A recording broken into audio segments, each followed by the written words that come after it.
serious. You might be able to recall, honourable members, that there was a reference to we have irregular expenditure on our books and we have materials misstatements, and unfortunately, I mean, we are very happy, the Deputy Minister referred to it as well. We are happy that there's been no irregular expenditure for this year. However, it's on our books. And then the question is, why is it on your books? Well, it's on our books because it was not condoned by Treasury, and Treasury will not and shall not condone, because condonement means you're writing the debt off, you're writing the irregular expenditure off, and you're sweeping the slate clean. In other words, what was done incorrectly and a wastage of money is cleaned. Now, that can only happen if the records have been retained and filed, and internal and external audits could be done to check on whether it is prudent to write it off. So that condonement that's 10 years old shall not go away unless those records somehow reappears. The others, sorry, I didn't continue with this now. The others are matters such as a lack of a proper accrual accounting system. It is there, but they just slip up when they do the work. So there's an issue with capacity, and in the PMTE, the business case of the PMTE is actually not really completed. The Treasury is not pleased with it, and here's something that needs to happen sometime in this coming year, in report backs to this committee, and that is that the department has come and tell this committee what the actual plan is with the PMTE. What is not said is that the PMTE in its form as it is not completely configured and operationalized. It's still in the process of being operationalized. And I think that is a report that is required. Again, I refer to these because they appear in the recommendations. Compliance we just dealt with. And then this matter of risk assessment. The department for a long time did not have a governance, risk and compliance branch. The current acting Director General, although I know that his I don't know, maybe it was renewed, his contract as acting, I hope so. But the current acting DG is in fact the DDG of governance, risk and compliance. Now, we have an acting DG and then an acting head of governance, risk and compliance, which is causing instability in leadership. This is just one aspect of it. Now, that GRC branch exists as part of what I have highlighted there as the positive effects of the turnaround strategy dated 2011 to 2019. And members can go through this. That's the positive stuff that came out. The PMTE was operationalized. There were marked improvements across both the department and the PMTE, and the creation of a governance, risk and compliance branch. Now, our quarterly performance check on the DPW during this year also showed, and this is the evidence that we are using in this report, a lack of legislation that establishes the public works and infrastructure mandate strongly so that PMTE can collect debt.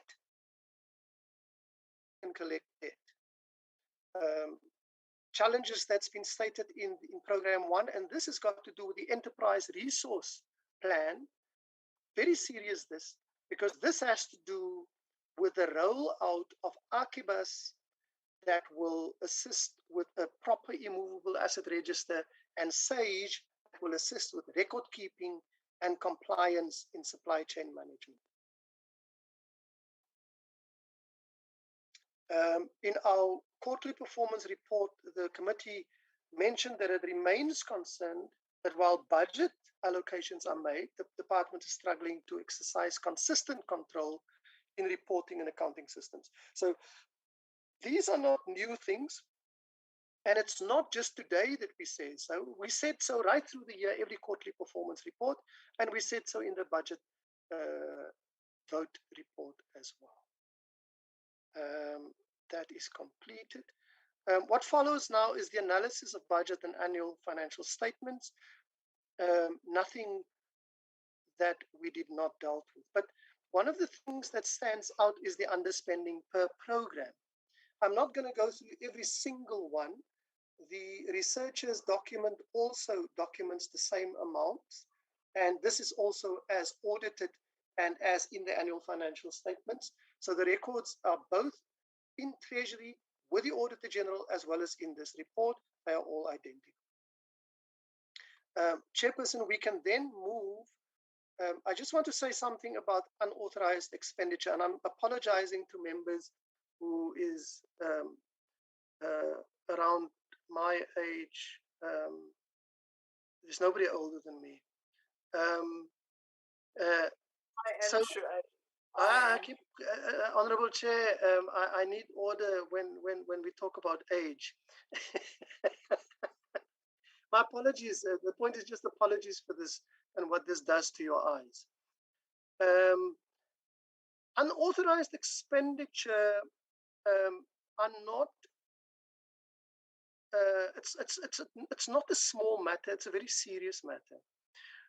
The amount of 261.2 that was submitted to Treasury actually last year was slightly less, and the year before slightly less.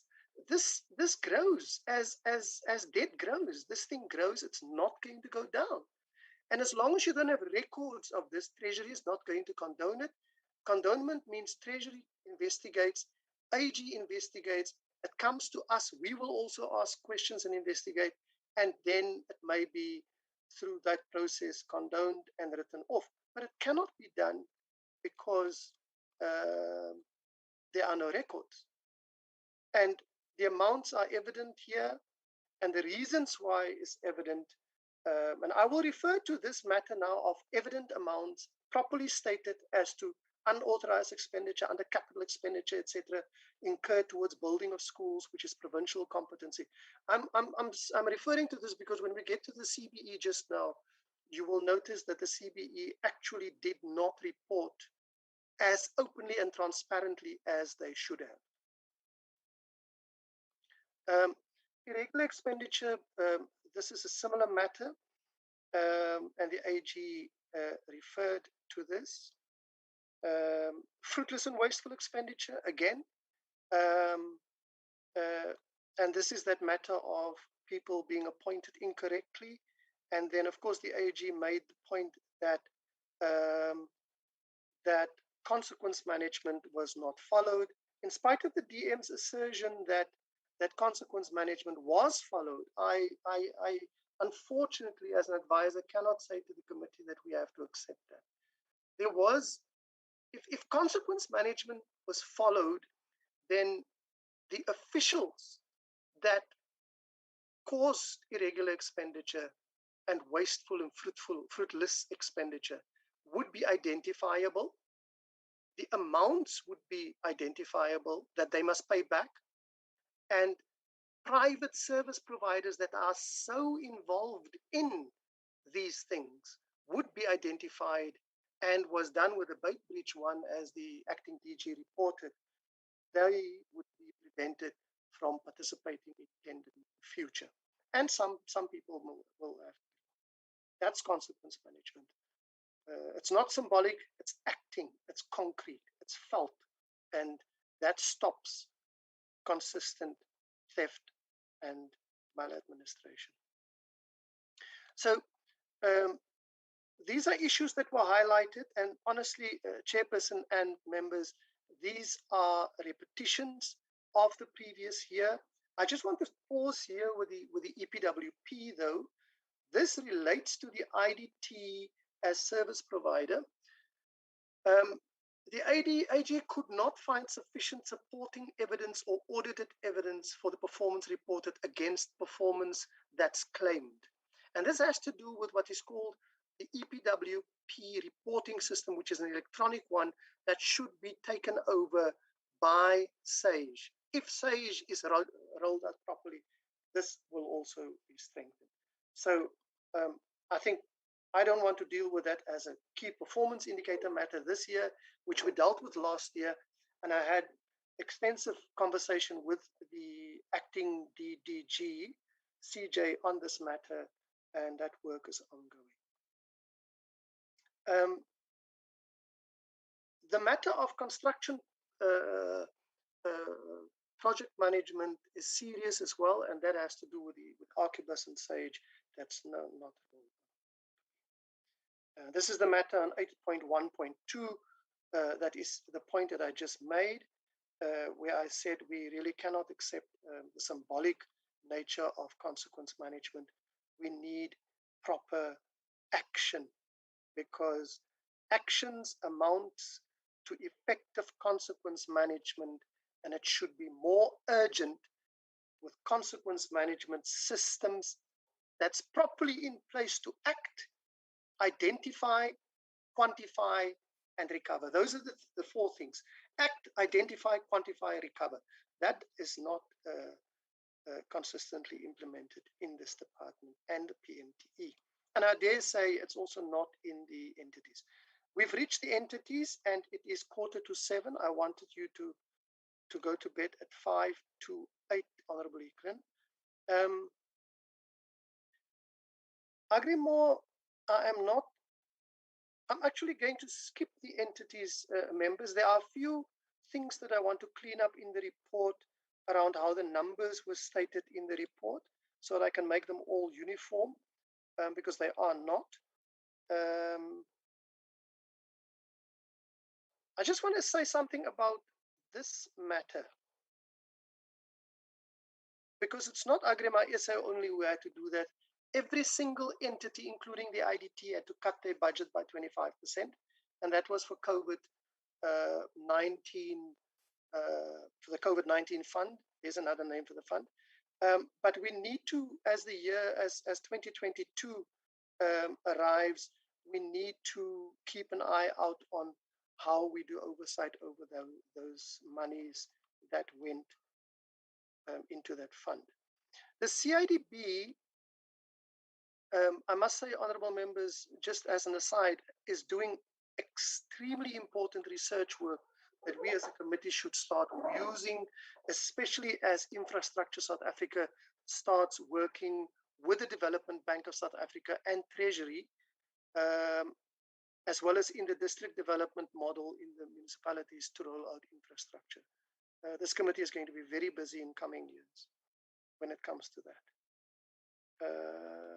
I'm going to skip most.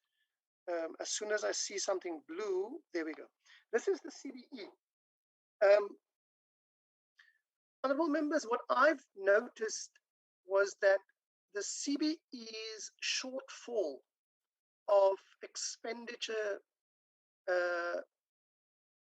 was not transparently reported in its annual report. There is what I call an unfortunate opaqueness in reporting, as various categories are reported without cost, and they deal with it. And I will just use 2 bullets. There's been instability in the council in the period under review. Then they talk of an amount has been set aside pending a matter in the Labour Court, and they say that amount is reported as a saving. Now, the amount should be there. They also say meetings had to take place to deal with a matter of the whistleblower tip-off. It's reported as the reason for overspending on remuneration for the council. Now, that is this 3rd bullet. Other emergency meetings took place to deal with the reprioritization of budgets. Now, that's understandable. That was during the COVID-19 period, and these have been included. But again, it's a costless category. I'm highlighting this, and we will continue to check why, and we need to ask why these amounts are not stated. again, I'm paging just this matter, which I'm not going to delve in too much. I've got 8 minutes. Policy changes that caused governance and administrative instability is what lies behind what the IDT looks like now, with no systems and records in place, and we need to keep that in mind. So I'm going to go to recommendations. And the chairperson said that no member should make any changes to this. So the first one is a full report. Sorry, let me say it. This is the recommendations. We recommend that the minister ensure that the department provide reports as follows. A report on internal and independent investigations into leases, litigation related to leases, and the consequence management process of the department has initiated to deal with the weaknesses that it identified. A report on progress with the investigation that the minister and the speaker initiated to deal with the slow progress on the refurbishment of the parliamentary villages as managed in the Prestige program.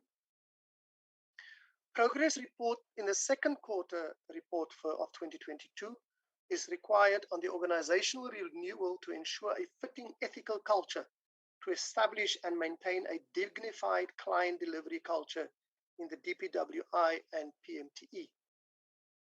Then we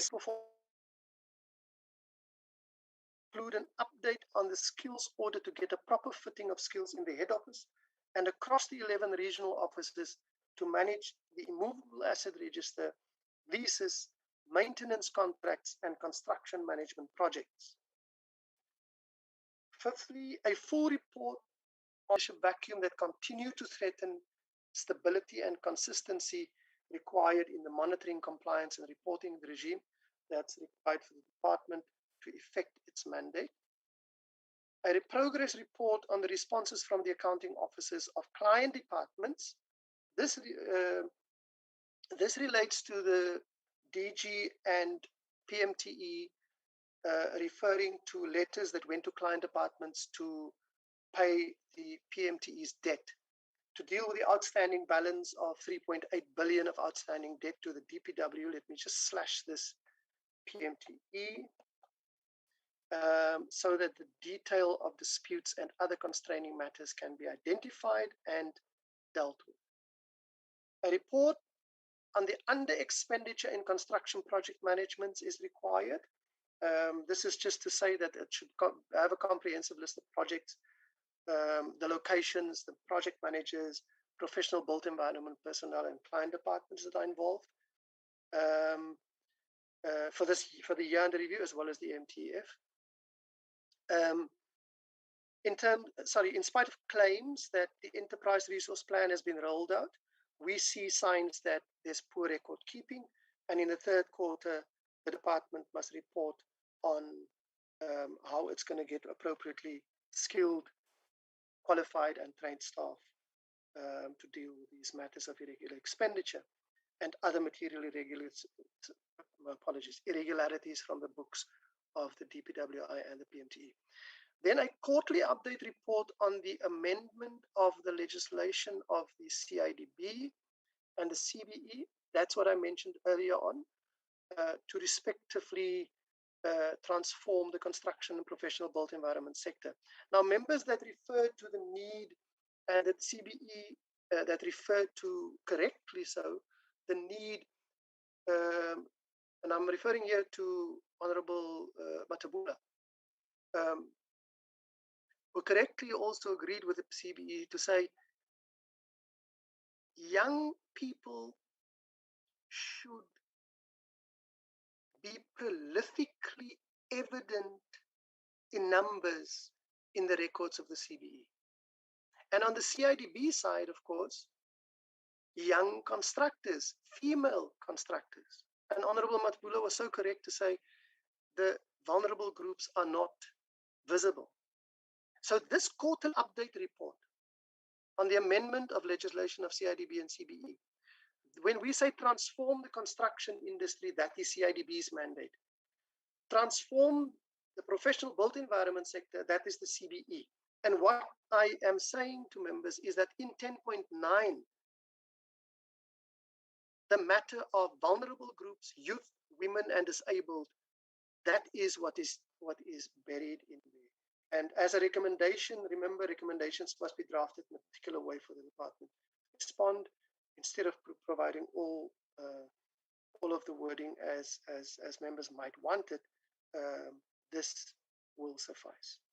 And 10, an update report in the first quarter of 21-22 on the reconfiguration of the IDT into a social infrastructure development and property maintenance. I have a reason why this must be like this. Members will see in the future why. Agency that serves the national development goals of the country. And I think this is the time when I wait for members to add. Thank you, Chair. It's 2 minutes to 7. I was good. My hand is up. Okay. Thank you. May I go? Okay. Yes, Honorable Matt. Thank you so much. Thank you, Shuaib, for a really awesome report to you and Inez. Shuaib, I would like a recommendation about whistleblower reports, please. And again, you obviously know I'm looking at the SACAP report. The Auditor-General even remarked on the increases in the CBE issue with regards to the emoluments and the emergency meetings. So I want to look at something like a recommendation to understand the increased payments to board members, or the increased emergency meetings, investigations, the increased expenditure. There we go. Increased expenditure to deal with investigations on whistleblowers, and the reports on the gender discrimination and the bullying of female board members in SACAP. Can we have a recommendation that looks at increased expenditure for the CBE and SACAP? That, you know, we've got to look at understanding why there was increased expenditure in the CBE, and looking at getting a report, a comprehensive report that looks at the emergency meetings that were held. What were the emergency meetings? What was discussed at those meetings? Where are the minutes of those meetings? In order to keep everything in line. You know, I mean, this is public money that they are spending. Or, you know, I mean, nobody's being held to account for this. I don't know if I'm completely off the mark with this, but it seems to be, if the AG has noticed it, and we need a comprehensive report. I want to know what methodology was used. The Deputy Minister did not answer my question either.